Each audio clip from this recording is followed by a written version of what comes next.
Yay! You made it through. Oh shit! You made it through my video. He's okay, right?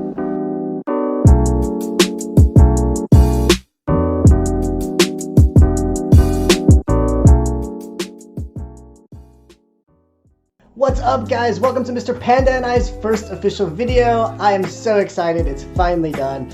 In light of the PS4's life cycle sadly ending and the PS5 right around the corner, I decided that I would make this video. So I hope that you guys enjoy it. And since most of you sorry asses are probably still stuck in quarantine, you might as well get around to some amazing games that you haven't played yet if you haven't played any of these. Real quick, just a fast disclaimer. These are just my opinions. It was super hard to pick only top 5, and there's so many amazing games on PS4, so your top 5 is undoubtedly different. Please let me know what you think in the comments below and what your picks are, and Mr. Panda will reply to all of your beautiful comments in a timely fashion. And without further ado, I hope you guys enjoy the video. Top 5 PS4 games. Fuck you, man! He told you what you wanted! I ain't telling you shit! That's alright. I believe him. No, wait! The Last of Us Remastered comes in at number 5. It's actually insane to think that this game originally came out in 2013.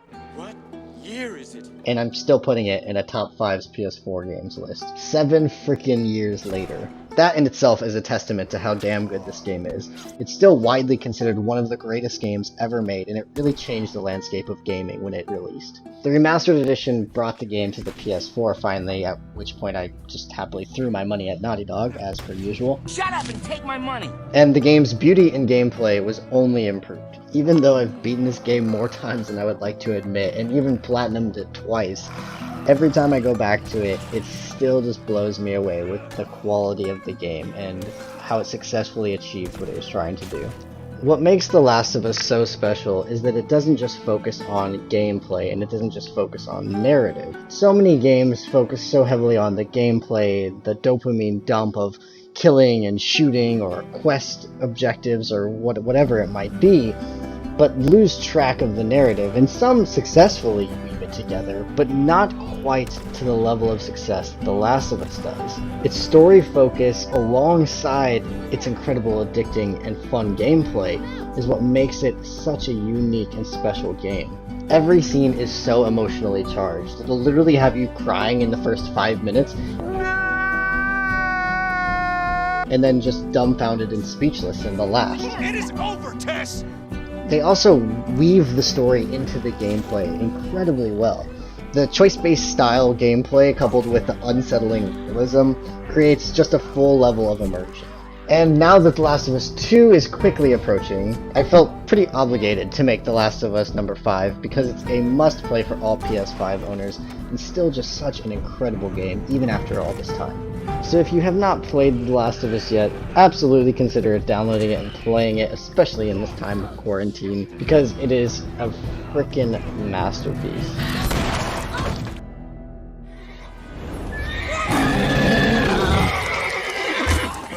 Next is, of course, The Witcher 3. I played so much damn Gwent that I think at some point I lost track of time and space in itself. Let's lay him down. Wouldn't mind a few rounds of Gwent. Wouldn't mind a few rounds of cards. Gwent, Gwent specifically. Game of Gwent. Wanted to ask you. I play Gwent. There's something so damn satisfying about whooping your opponent's ass, then taking his best card, and then proceeding to get your ass whooped repeatedly by anyone who has a monster deck.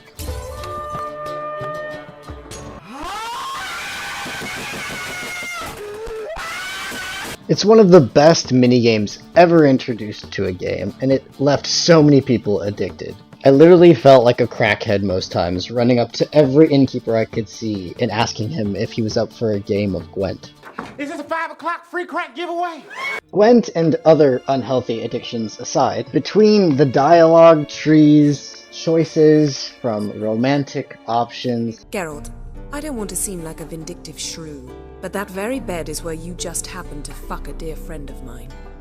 to monster contracts, the main quests, or side quests that are more thought out and developed than some main stories in some games, The Witcher 3 truly provides an awesome experience. Some of my favorite things to do was to just go wander off into the woods and see what kind of random monsters I might find, or going to a board in town and looking at what kind of contracts are being offered. I loved reading in the bestiary, discovering what weaknesses monsters had, and trying to figure out how to best my opponent.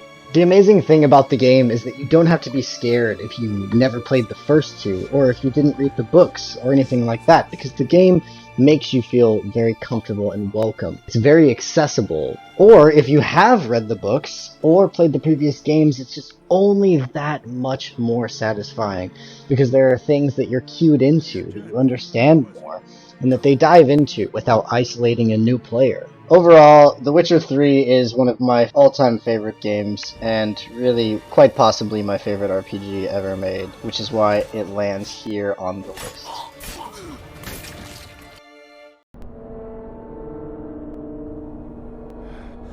Alright, let's just get this out of the way first. This game is fucking hard. It's also scary as hell, but I'll get into that later. From Software's Bloodborne quickly became one of the most beloved games on PS4.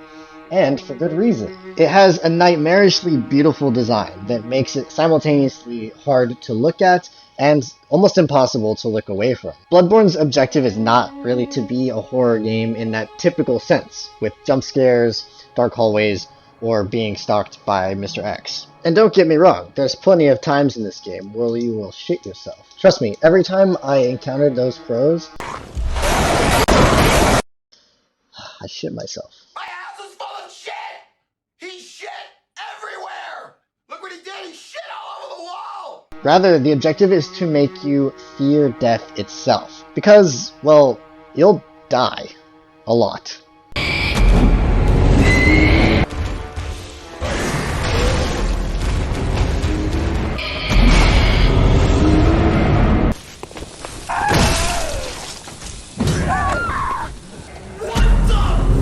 You truly fear death because dying is so easy and you often have a lot to lose. Bloodborne forces you to not only confront your fears, but to examine and study them, spend 20 minutes just dying to them, and then finally achieving sweet victory. Often you can see your enemy in plain sight, standing there looking absolutely terrifying, but it's up to you to be the one to approach them. It's up to you to make the decision to engage in the fight and confront your fear that you have of the enemy, who can often kill you in just 2 simple hits. Well, by the time you get there, oh shit! Did I mention you'll die a lot? I like the way you die, boy.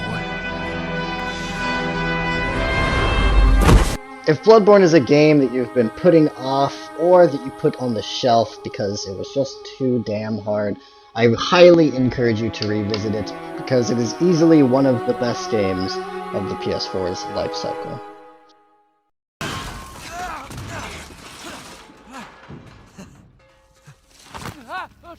Naughty Dog is my favorite game developer, and their games and their stories have impacted me so much throughout my life, including in my childhood, I'm gonna have to ask you to leave. You're hurting my elbow. and in my adult life. Oh shit! Oh, don't kill me, man! Please, please! Because of that, the Uncharted series has a very special place in my heart, and it is one of the most popular game series in modern gaming today. Prior to Uncharted 4's release, there were some anxiety stirring in the gaming community because of the abrupt departure of Amy Hennig from Naughty Dog. No! However, in spite of this, Naughty Dog was still able to create a masterpiece and one of the best in the series. After having played a lot of games recently without a large story or cinematic focus, I was immediately reminded why I love the Uncharted series so much. It was a gust of fresh air and a reminder of why I originally became a gamer. Falling in love with the story and the beauty of the game, feeling excited and seeing what a game could be pushed to.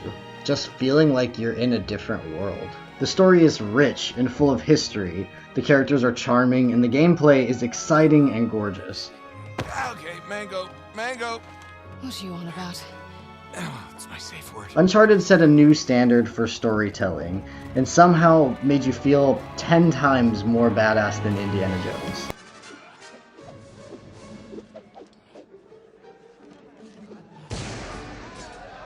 Side note, did you know that was an improv scene? Harrison Ford had dysentery. He was pretty much shitting himself. He didn't feel well enough to do the scene, so he changed it. They also pioneered the line between what is cinematic and what is gameplay.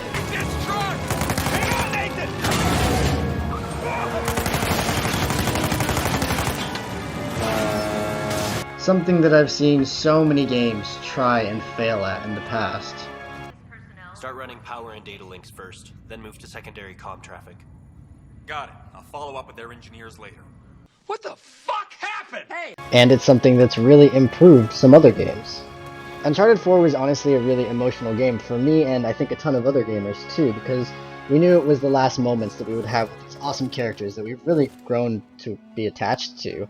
Even with that being said, if you've never played an Uncharted game before, you absolutely can still enjoy this game, and I guarantee that you will, because it's a freaking awesome ending to an epic adventure.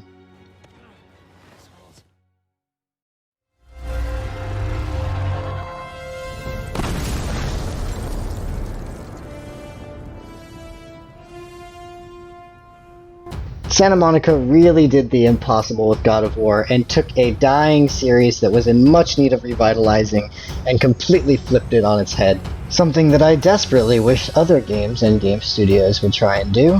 Fuck you, fuck you, fuck you. You're cool. And fuck you, I'm out.